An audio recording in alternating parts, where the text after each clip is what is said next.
Hello, everyone. Welcome to the Big Time Strength Podcast. I'm your host, Gage, and today we are joined with the rest of the crew. We have Miles Clifton, Amanda Berg, and Preston Peterson on the call today for a crew chat, which we're really excited about. There's been a lot going on. It's supposed to be maybe kind of a downtime for most people, but I feel like basically everybody in this call has got a lot going on. So we're going to kind of recap a little bit of that, get into some cool questions I think we're going to talk about, and it'll be a good chat. So thanks for tuning in. Before we get to that, I do want to recognize our sponsors. If you are a longtime listener of our show, you know that we have a couple awesome sponsors in TeamBuildr and Powerlift. Let's start with TeamBuildr. They're the leading software for high schools and colleges by providing the coaches ability to write programs online, generate reports, and train athletes remotely. If you sign up with code BigTime, you'll receive a free programming template, which works automatically within TeamBuildr. The big thing about TeamBuildr is no more spreadsheets, and you can work out cards to track your training maxes. It does it all, can change day by day. And one side note about TeamBuildr too is they're always coming out with really cool new features. I think their newest feature that has been really awesome is their messaging portion of their app. They've really revamped to where it's basically like a text message. You can do everything that you can on your iPhone through the TeamBuildr software, and it's super cool. So check out TeamBuildr, and Hewitt and his staff are amazing. I know they just attended the high school national conference recently and are back out there. So reach out to Hewitt if you have any questions on TeamBuildr. Tell them that Big Time Strength send them your way. Powerlift is our second sponsor. They're the leading manufacturer and distributor of heavy-duty strength training equipment for collegiate and high school athletic performance centers around the world. They bring over 20 years of experience to the strength conditioning sector. All products are manufactured in their state-of-the-art facility in Jefferson, Iowa. They are proud to support all the coaches making the big time where they're at. Mike Richardson is the contact for our show. If you are interested in Powerlift, reach out to Mike, and if he's not the guy for your area, he will get you in contact with that person. Actually, just reach out to Mike a couple weeks ago to help a local high school coach with some equipment. He's very appreciative of the Big Time Strength Podcast and our listeners. So please reach out to Mike if you have any equipment needs. All right, let's get into a show. We're crew chat today. So I'll start. We are in the middle. I'm going to do kind of around the horn, just kind of quick update on what everybody's doing. Since I'm talking, I'll keep talking. We are in the middle of kind of starting my new business of, I guess you would consider private sector strength conditioning, trying to ramp up training. We started our training. We're about 4 or 5 weeks in, and it's been a good start. We're doing mostly from like a group standpoint, adults right now, which has been interesting and different, which would includes my parents who are, 50 plus, it's been actually really fun. And actually Miles's mom is in that group too. It's actually been really fun to train them just in, just basic strength training principles, teaching them how to do the movement patterns, squat and hinge and push and pull and plank and do some variations off of it. It's been a lot of fun.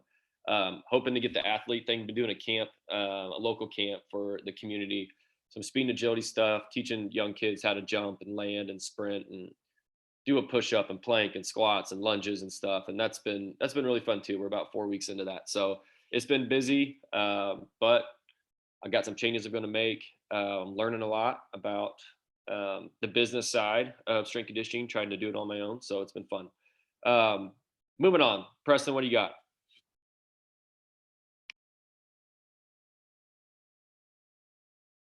Preston's eating. Amanda, what do you got?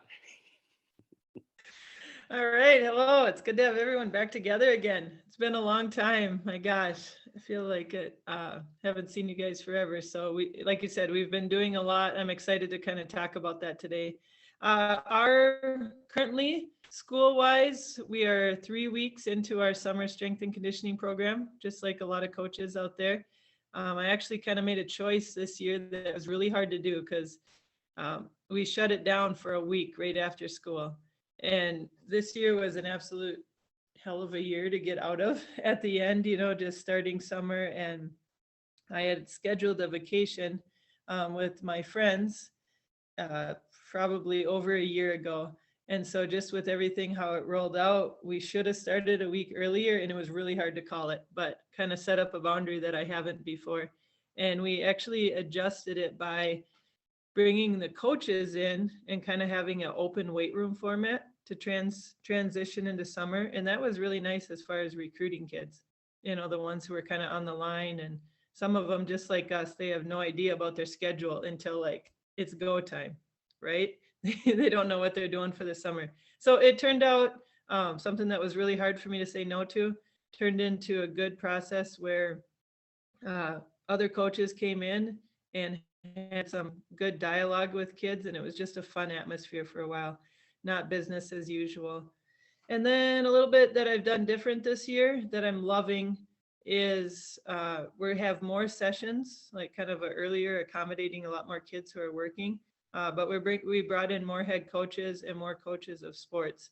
So I'm kind of taking a little bit of I think it's a fun role. I'm there and I'm not training with a lot of the older kids. I'm training the younger kids, and then I am just building connections and relationships during that whole time right now. And that's been really good. That's a focus I needed to have after this year of just doing so much. And sometimes the relationships with kids, I think, went to the wayside. So I've been very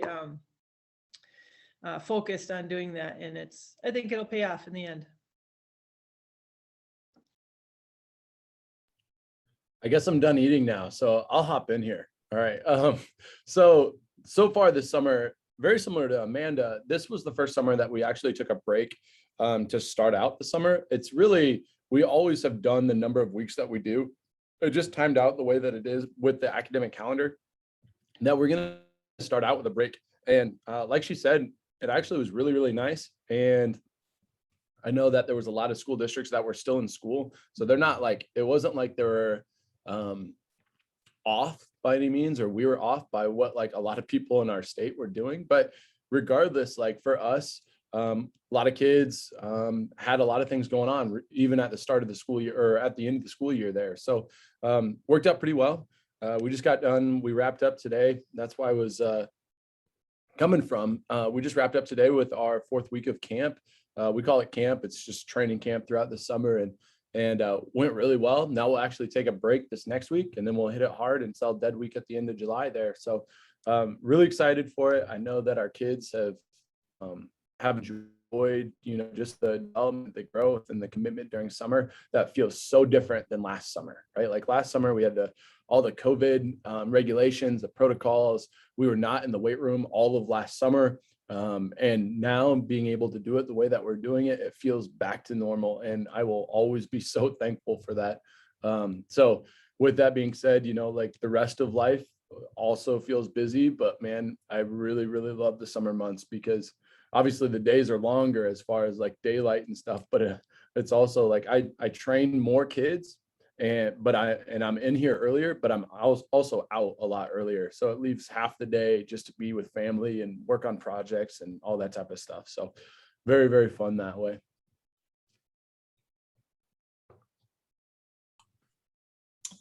Yeah. So for me, we finished up at Luther College with, most of our, it was kind of in tiers. So the majority of like our out of season teams, which would have been, the majority of our teams, they were kind of done, early to middle May.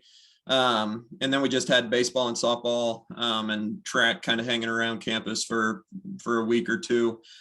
So we were still training them, but, things kind of started to wind down, for us there in the middle of May.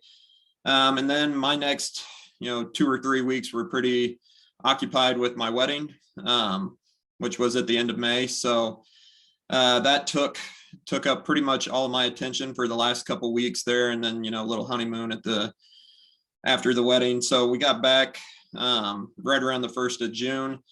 And since then it's been, we can't train athletes during the summer, voluntary or not, at the Division III level. So my summers are typically spent doing a lot of like kind of catch up from stuff that you don't have time to do during the year.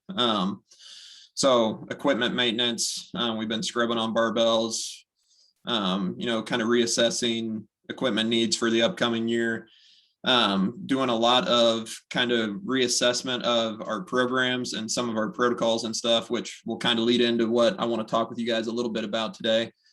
So a lot of continuing ed stuff and kind of focusing on that aspect of it and maybe overhauling a few things with, kind of what we're doing with our program during the school year. And then we also got a little puppy running around the house now. So I've been, he can only be in the kennel for a couple hours at a time. So I'm kind of bouncing back and forth between the office and home, and just trying to balance all of that. So, summers are generally a little bit quieter time, but they're still finding plenty of stuff to keep myself busy. So. Yeah. And we're all, like I mentioned on the first of the call here, I always think of summer as kind of that time where you can catch up on some of those projects, but it also goes super quick and then you're back right into August and going again. So really appreciate you guys taking the time here today and catching up a little bit. And let's get into some of the questions we have. I think I'm gonna start with Amanda because she just got off of the High School National Conference, National High School Strength Conditioning Association. I think I got it right. National Conference. So I'm gonna let Amanda kind of recap that. Excellent. Yes, NHSSCA. Got to get that lingo going now. That's a hard one. It was awesome. I can't say it enough. This is an organization that I got behind since the beginning, and we've all been part of other organizations, and I love to hear about other people's experiences with the college world and, with the NSCA. Definitely a big part of my life for a long time, but this in Minnesota truly felt like a family reunion, and I had a first year coach, actually not first year coach, a first year attendee who has been coaching for, I think, like he said, 32 years.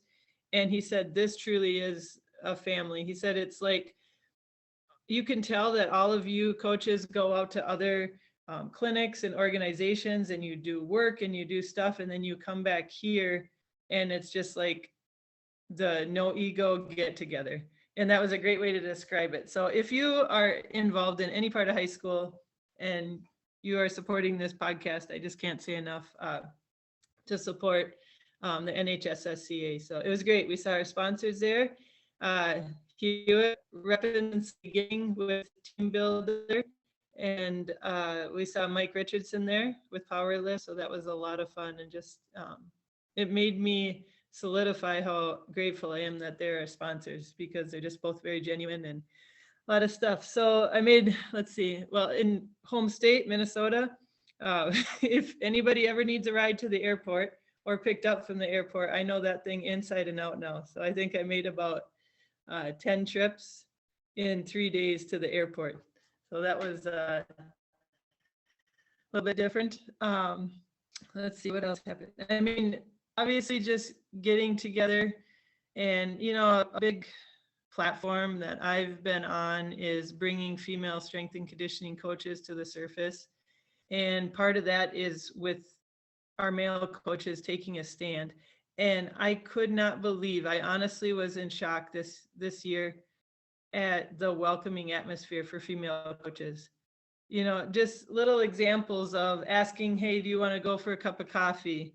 A big circle of bald-headed bearded guys sitting in a big circle around a fire saying, hey, come on over. Stuff like that is huge. And we actually had our first female speaker that had the entire audience. That was probably one of my favorite parts of it. And then I was also able to speak. We did like where they could choose, all the attendees could choose between 4. And I went at the same, it was good. It was great. I spoke with Rich Burnett, who we've had on our podcast. And it was the same time as Jeremy Boone and his games. And if you've ever seen Jeremy Boone's games presentation, a lot of people want to go to it. So I was like grateful that we had people at ours for a little bit. And then I want to tell a story of the highlight of the conference for me is, I mean, obviously they raffle. Our sponsors, they call them our partners, raffle so many things like $500 gift certificates, $1,500 certificates, $5,000 certificates for equipment, Yetis, everything. But the grand prize this year was a master's degree. And I forget the college. It's our new partner, Seneca don't quote me on it, but you can look that up. But so the grand prize was a master's degree, and they drew it. And when they drew it, about the first 4 tickets were people who already had master's degrees or were in it. So that kind of tells you how educated of a profession we have. And they're like, oh my gosh. So Gary Schofield made the decision. He said, everybody who would like this prize, put your name on a ticket. And the highlight for me was seeing all those younger coaches coming up. And sometimes we just get focused on the coaches that are, we see all the time. And watching those younger coaches get a chance for that and how excited they were was so neat. And then the winner, her name is Maddie Dietzel. Awesome. It was amazing to see that prize given to her and knowing the impact that that's going to make. She's a first year teacher, just finished up her bachelor's degree, and you could just see everyone in the room. It was a grand finale, and it was so happy, and it said so much about the organization. So I am on a high right now as far as being around it. Super cool. And I was kind of following along on Twitter with the hashtags and stuff. I saw the master's degree, which I thought was super cool. And I'm not a member of that organization. Like I never get it. But I think I'm going to sign up probably today or tomorrow, because I'm going to start working with high school kids. And like you said, you could tell like you guys love it. It's a family. So I'm excited to hop on that train. I know Preston already is, and he's very involved in the Iowa portion of it. So very cool.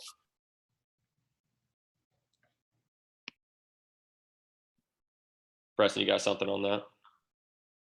No, I'm sorry. So was there a question that went along with this? Is that where we're at right now? Or we're just talking about the NHSSCA. Yeah. See, I can say it, Gage. Hey, so one of the things, I actually was in a wedding this last weekend, so I didn't get to go to it, which is unfortunate because it was in driving distance too, which would have been really nice. But super excited every year just to see how much things get like sparked up and going again, and people start to reach out and talk more and all that type of stuff. So I'm excited to see where it goes this year.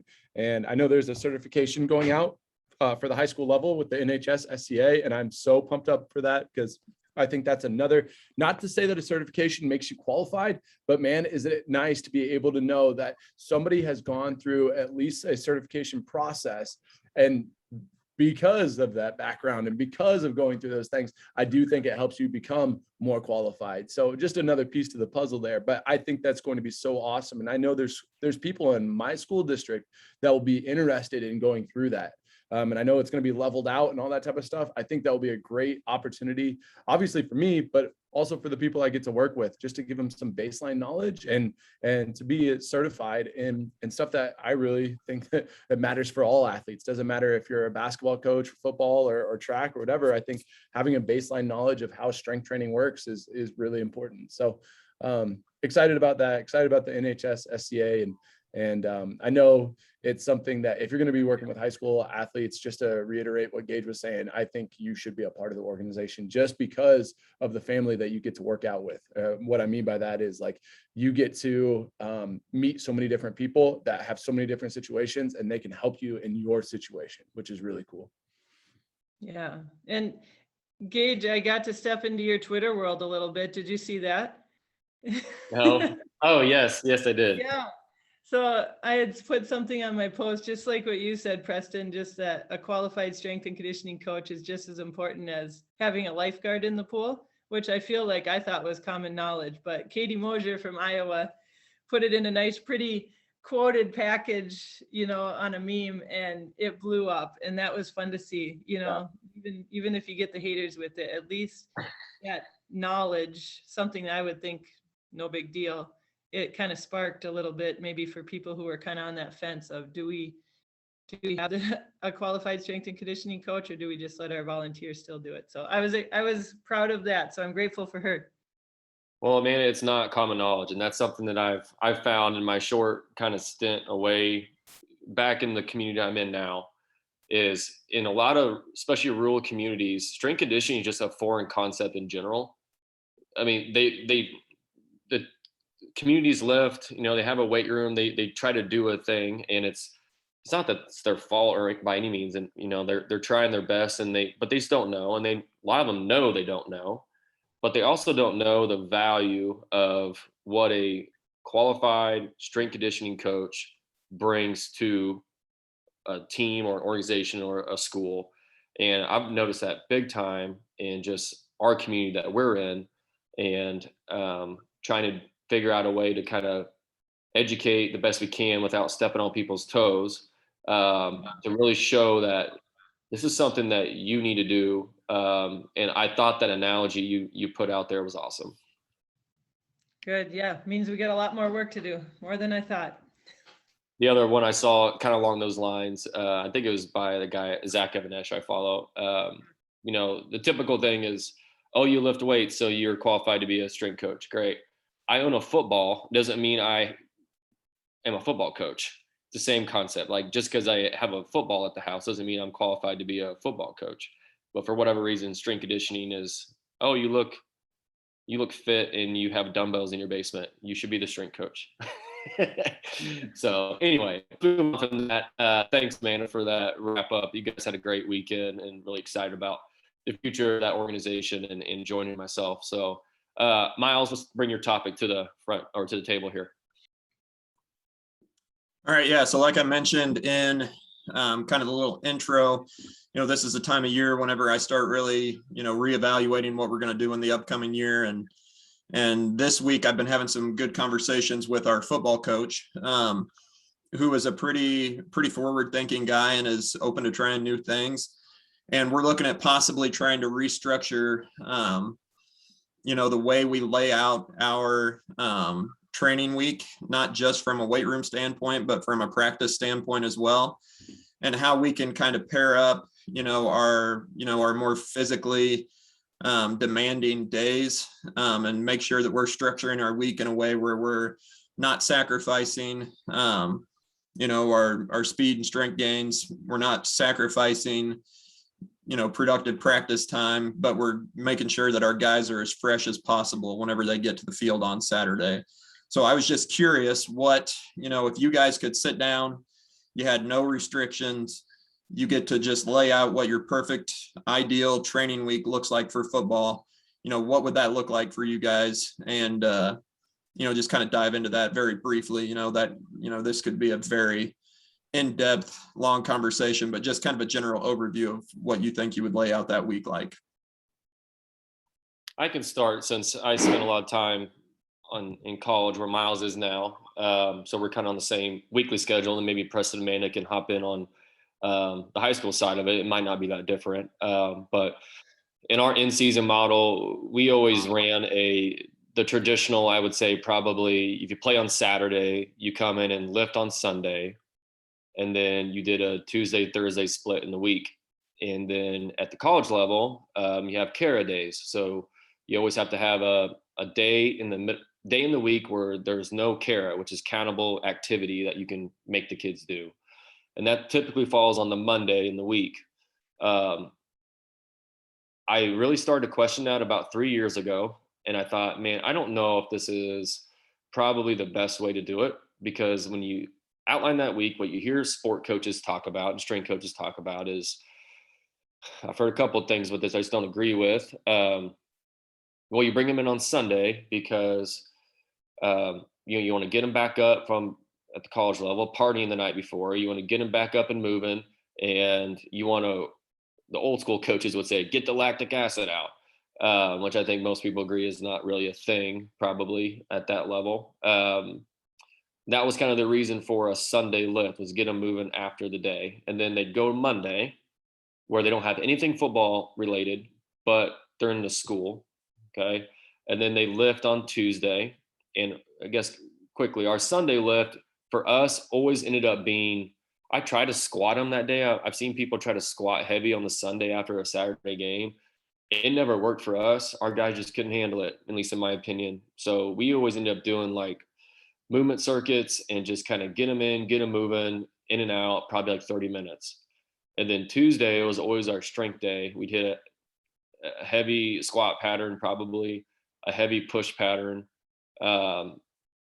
push, pull, hinge, kind of heavier focus that day. And then our Thursday lift would be something explosive, maybe some more upper body hypertrophy work, nothing super crazy lower body, but something just super explosive, get ready for Saturday. That was kind of our layout at a 1,000-foot view. As I think about it, what I would try to do the last few years that just didn't work on multiple levels was, if you want a reference on this, look at the book Game Changer by Fergus Conley and Cameron Joss. They also have The Process, which I think they have a couple versions of it now. They outline a really good model to look at from more of like a physiological standpoint, but also how that model from a strength conditioning standpoint should tie into what the sport coaches are doing. So you can't be, operating in silos, right? And it should be a holistic approach to the development of the athlete. It's a great book, a great approach to how you should be doing that. Their argument in a football scenario like us here is you give them their off day on Sunday. So if they play Saturday, they're off on Sunday. And the reason being is from a stress standpoint, stress is stress, you hear a lot. So the idea with the typical Sunday lift is, they get Monday off, they don't have to do anything Monday. Well, Jewel, and I think, where Miles is at too, another very high academic focused school, that our kids, they were in class from 8 until 3 on that Monday. I mean, that is not an off day. In fact, that might be one of their most stressful days of the week. Their Monday course load was just ridiculous. So my argument was always try to be, give them Sunday off so they get a true off day. And then what I would have liked to have done is bring them in on a Monday evening or a Monday morning and do like a tempo run stride out or a circuit type of lift, a movement type lift, and then lift them still Tuesday, Thursday, because we have to look at too is like everybody, just class schedules where those fit. Or you could look at a Monday, Wednesday, or a Monday, Thursday, or something like that too, just depending on your split. But I would really wanted to just move that off day from the typical Monday off to a Sunday off day and give them an actual off day and let them rest and recover from the game and from being a college kid. It's just the reality of it. Let them do that. And then Monday, bring them in and get to work on the Monday. It's kind of the high-low model from there, the rest of the week. So again, look up the Game Changer book or the Process books. They outline it really well, not only in the strength conditioning side, but how if you're doing X in the weight room on that Monday, this is how that should correlate with what they're doing on the field in practice. And I've heard a lot of schools around here actually go into this model and they love it. So that might be something you bring up and think about, because the other big thing too is you just have to figure out that works on their class schedule thing too, which that's a whole nother piece to it. Good. So for all listeners that are at the high school level, there's two different ways. Like there's a ton of different ways, but there's two different kind of groups that you're in. You're either in a school where there's not very many multi-sport athletes. And if that's the case, then I think it would be more of like what Gage and Miles will talk about, more of a college level type of field. At the school district that I'm at, we are big enough to have a strength coach that is dedicated to strength classes and before school and after school weights, but small enough that everybody that I know of, if you play one sport, you at least play two, and a lot of them are threes. And we still have a decent amount that are 4-sport athletes. So with that being said, we never try to, our in season, we modify, we change the volume.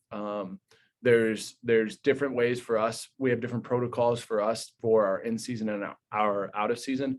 But if we would treat something different just because it's in season football, then we're going to treat wrestling or basketball different, and then track different, and then softball and baseball different. Like it's just not reality if we want to be able to be the best that we can be from our freshman to our senior year. So the way that we structure things and everything that Gage and Miles will talk about with college, it's just a little bit different mindset. And it took me a little bit to realize how I'd want to do it. Like sometime when I first got to Mount Vernon, there was a company here that had been doing some of the programming prior. So they had a football program, then they'd have a volleyball program, and then a cross country program. And then they switched it to, okay, now you're in season, you have for winter sports, and now you're basketball or wrestling or whatever. And they had a program for each one of them. And what I found is like, you can do that. And I know there's plenty of high schools that still do that type of model. But what we rather do is a unified approach that makes you more athletic, and it accounts for being in season primarily by load and by volume, not as much about what we're going to call a football specific lift or a volleyball specific lift or anything like that. It's just, we're working on athleticism, and you get skill of sport and how it carries over from your practices. Because I have so many multi-sport athletes, I believe that's the best way to go for our school. Now, with all that being said, 2 years ago, we stopped doing a Saturday morning lift or run or stretch or anything. We used to even do film with it. That used to be like the norm. Our coach, who's pretty forward thinking with a lot of different things, is like, okay, what do we need to do to get better? He just noticed, like, you know, having a whole day off, not just for the kids, but for the staff, was such a big deal. So we take Saturdays completely off. Then Sundays in our school district, we cannot bring in-season kids in on a Sunday. We can bring out-of-season kids in on a Sunday and do open gym type practices and stuff like that. But if we're in football season, we cannot bring in football players on a Sunday. So that means our kids basically get the whole weekend off to be kids. And I don't see a downside to that as far as rest and recovery. I'd like to bring them in for meetings. I truly would love to have them in Sunday evenings for meetings. So we wouldn't have to waste that time during the week. But as far as athleticism and recovery that way, I love having 2 days back to back off, right? And then we'll go into our week, and we will go Monday, we'll lift, and then we're on a modified block schedule. So it'll either be Tuesday or Wednesday, they'll get their second lift, and then their third lift will be on Thursday. And then we actually do like a pregame primer on Fridays. And there's sometimes that we might even lift in our class on a Friday. And people can, if you want to reach out and ask me more about it, it's not like we're killing any kids in anything that we do. Our mindset is athlete the lower, and we call it, it's kind of bodybuild the upper. It's kind of the mindset that I've taken over. And that's Jeff Jones stole that off of, I can't remember where he got it, but I stole it from Jeff Jones. And the whole mindset for us is we want to be as athletic as possible, and getting those doses of strength, of our dynamic work, being able to do that consistently and giving them a break on the weekends. We found that it allows them to play really, really well on Fridays, or if it's our volleyball team, on Tuesdays and Thursdays and Saturdays. You know, like, there's just so many things to account for. We're just going to give them the things that we think that they need without overdoing it. I like that. And kind of along a little bit of a different line, I guess, Preston, because you're also football coach at your school.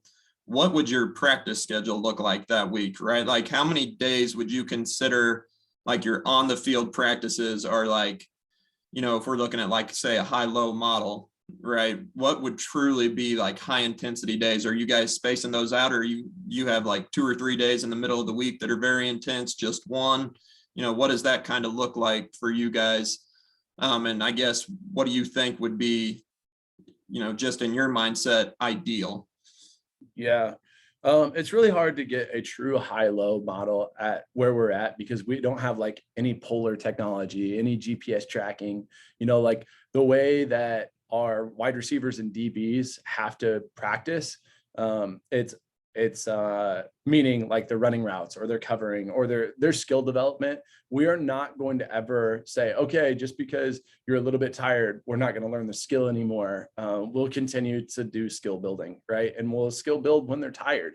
Obviously, we have to be able to be good in the third and fourth quarter. So I'm not like, I love the high-low model, and I'm not against the high-low model as far as athletic performance, but as putting it to practice, I can tell you what we do, but I can tell you that it's not because of just a high-low mindset. This is what we do. On Mondays, it'll be a more offensive focused practice. It's a longer practice. It is going to be also a tougher day in the weight room because it's the furthest away from the game. Okay. So pretty heavy offense. Tuesday, pretty heavy defense. Now, once again, you're in college, you don't even have to worry about that. So the way that you can think of it is the furthest from the game practices, those are the 2 longest ones. Then Wednesday, fairly short practice, and we hit everything.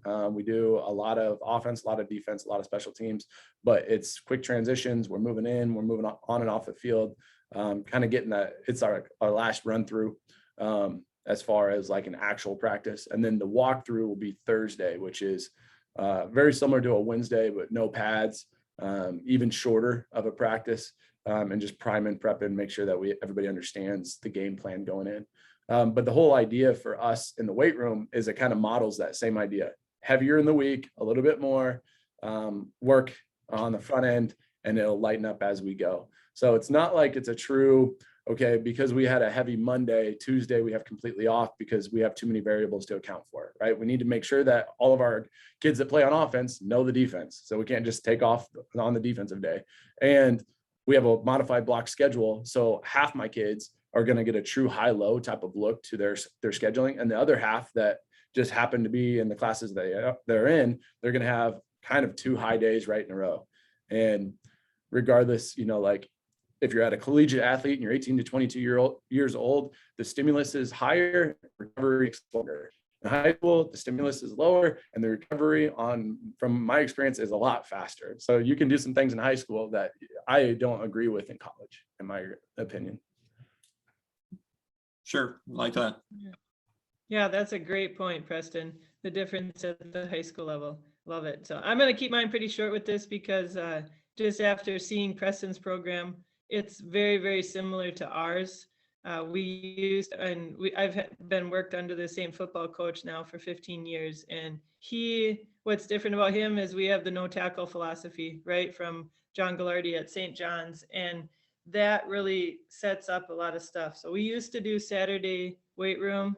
The guys were just too beat up at the high school level. I don't think it was partying or anything like that, but we just noticed they're too beat up. So I love the schedule now. We do the guys on Monday do film, and then they go into the weight room then after film, and then they go out for a super short practice on Monday. So it's a longer practice day, but putting it into the practice plan, I think, has been the game changer with our football program. And I don't know what that looks like, Miles, at the college level, but that has been, instead of like now we have weight room, that's been huge. So Monday evenings after film, and again, the coaches have had time to dissect that film. I know that they used to literally be at the school until 2:30 in the morning watching film on Friday nights, which is ridiculous. And then we also go Wednesday mornings. Great. They're doing it. The one thing during football, I don't want them lifting after practice or after they're tired, and it's not an important thing. So lifting that Wednesday morning works out great.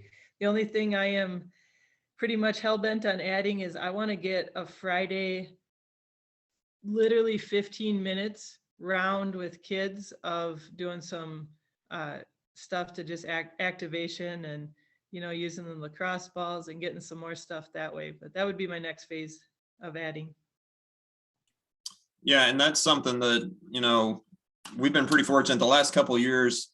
Our layout, we typically gave our guys off on Sunday. We didn't do the traditional Sunday lift. And then Monday for them was usually, film and kind of install practice stuff. And then their Tuesday, Wednesday were pretty high intensity days. And Tuesday is when I typically had like my main lower body lift with the guys. And so what our coach was coming down and talking with me about was they felt like some of the guys were just pretty sluggish in practice, on that Tuesday, just from kind of that heavier lower body dose. So we was wondering, do we move that to a Monday? And my thought process was, I don't want to do that, because then I've got 3 days in a row where it's been pretty physically demanding, from Monday heavy lift, Tuesday kind of their highest intensity day on the field, and then Wednesday still being a pretty high day. Yes, it's farther away from the game, but also if we're lifting them on Monday already with a kind of higher intensity day, they only got one day to really truly recover. So, I think we'll probably still kind of stick to that Tuesday. We've been Tuesday, Thursday, Friday, and we do our Friday, we kind of call it a primer. It's, day before a game. So it's not like, truly priming their central nervous system right before the game, but it's very 15 to 20 minutes, some low dose explosive movements. And we'll do that right before they kind of head out onto the practice field that day. So, but I've almost been, thinking in my head, kind of almost that no tackle thing, is like our 2 days of really high intensity stuff on the field during the middle of the week too much. I think we're in a pretty good spot from a weight room standpoint. But is that maybe too much, physically, for these guys? Would they be better served with, some more mental reps, some more stuff like that, where it's maybe not taking as much of a toll on their body? And I've been seeing some of that, the Track Football Consortium. I've seen some articles from them. I'm reading into some of this stuff from, Cameron Joss is doing a lot of stuff, I think, kind of on more of this high-low model, and, a lot of the kind of true athletic performance models in the collegiate level, I think, are moving to that type of thing. But I don't know exactly what that looks like from the football side. And that's what our head coaches really wanted to dive into, is like, hey, how does this look for me structuring a practice? It's going to be different, traditionally from the way we've operated, for a lot of our coaching staff, and just figuring out a way to make sure they're getting done everything they feel they need to get done from a practice standpoint, while still keeping the guys as fresh as possible. So. Okay. I do have a question. What time are your guys lifting on those Tuesday, Thursday right now? I mean, if it's where you can't control, the practice part, are they lifting close together, or are you getting a morning lift and then they're out to practice? It's typically a morning lift and then practice in the evening. Okay. So in the past, we usually had a morning group and an afternoon group. So we would have one that was kind of lifting and then going straight out to practice. But, last year, and I think we're going to kind of continue to do it this year, it's just a 6 and 7 a.m. We can get everybody in 2 lift groups, and then, they'll be out to the practice field at 4 or 4:30. So. Okay. Got it. Well, Gage had to leave us here, and he had a great topic, which I think is very important to all 4 of us right now, about how much is too much. But we're going to save that for our next crew chat. But I think it's a very important topic, especially in the summer when we have some time to reflect before moving into next year. Preston, anything on your end you want to, I know you always have that brain thinking, anything you want to bring up, or could we maybe talk to about just moving forward for the fall? Yeah. I guess for me, I took over as a defensive coordinator at my high school, and I'm super excited about that opportunity. It's been a lot of fun so far with install so far this summer, and doing a scrimmage and 7-on-7 stuff. And it's been great, but it also is very, very time consuming, as most people know. So during at least the football season, I will not be hopping on for very much of these podcasts. I'll be on for crew chats, but I will not be bringing coaches on until right after the season. Then after I get a season under my belt, hopefully I'm a little bit more polished, and it doesn't take me as long to prepare and all that type of stuff. So we'll see how it all goes. But through fall, that's going to be my plan, is kind of just listen to the episodes and hop on the crew chats, and then after the season get back rolling on interviewing some people. So exciting for me, but at the same time, because of Gage's question there too, just figuring out balances in my life where I'm not overdoing it and still trying to be the best husband and dad I can be is really something that I've reflected about a lot. So I'm excited for Gage's question at the next crew chat. So excellent. And we talked about this after, and kind of what I think your impact is probably one of a big key on this podcast, and just how people are able to talk to you. And I'd hate to see that go away, but I know also football is huge in your family, and you are the right person meant for that job. So I'm excited for you on that part. We had said too, during the fall, then I think I'll take some time interviewing some of the great coaches that I've gotten to know as well, and continue with that format. So I'm excited. Again, Gage doesn't get to ask this question, but as far as time goes, I believe in the philosophy, don't follow your passion, follow your effort. And I can truly say with this podcast, like, this is what I want to put my effort in, just keep bringing voices to the surface of it. And so I'm excited for the fall. We've got some good people that we're going to bring up, and then your roundtable format, just being at the NHSSCA, people love it. Like, they love it. So I want to bring in a few more roundtable discussions on topics. But Heck yeah, there we go. Roundtables are good. yes, I'm excited for you. All right. Well, thank you guys. Thank you for those listening. Thank you for Amanda and Miles that are still on here, and we'll get rolling. I know that we'll get into a regular schedule here, and be on the lookout for more episodes coming out here soon.